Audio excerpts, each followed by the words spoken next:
Hi, welcome to my channel. ఈరోజు మనం Sony లైవ్లో స్ట్రీమింగ్ అవుతున్న బ్రొమాన్స్ అనే మూవీ గురించి మాట్లాడుకుందాం. ఈ మూవీ తెలుగులో కూడా అవైలబుల్గా ఉంది. ఈ మూవీలో Mathew Thomas Premalu movie fame and Ashok Selvan and Shyam Mohan ఇతను కూడా ప్రేమల్ మూవీలో యాక్ట్ చేశాడు. అలాగే హీరోయిన్గా మహిమా నంబియర్ ఇందులో డాక్టర్గా యాక్ట్ చేసింది. స్టోరీ వచ్చేసి ఒక ఇద్దరు బ్రదర్స్ చుట్టూ తిరుగుతుంది. ఈ ఇద్దరు బ్రదర్స్ వచ్చి షింటోగా షామోహన్ అనే యాక్టర్ యాక్ట్ చేశాడు. మాథ్యూ థామస్ గారు పింటోగా యాక్ట్ చేశారు. వీళ్ళిద్దరు బ్రదర్స్లో షింటో మిస్ అవుతాడు. షింటోని వెతికే ప్రాసెస్లో ఈ కథ షింటోని వెతికే ప్రాసెస్లో ఈ కథ తిరుగుతుంది. పింటో గారు మాథ్యూ థామస్ గారు వాళ్ళ బ్రదర్ని ఎలా పట్టుకున్నాడు, అసలు దొరికాడా లేదా, అసలు ఎందుకు మిస్ అయ్యాడా అనేది కథ.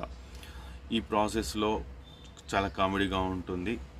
బ్రదర్ని వెతికే ప్రాసెస్ అయినా కథ మాత్రం కామెడీగా ఉంటుంది. మీరు ఈ మూవీని తెలుగులో సోనీ లైవ్లో అవైలబుల్గా ఉంది. మీరు అందరు బాగా ఎంజాయ్ చేస్తారు. మీరు ఈ మూవీని సోనీ లైవ్లో చూడవచ్చు.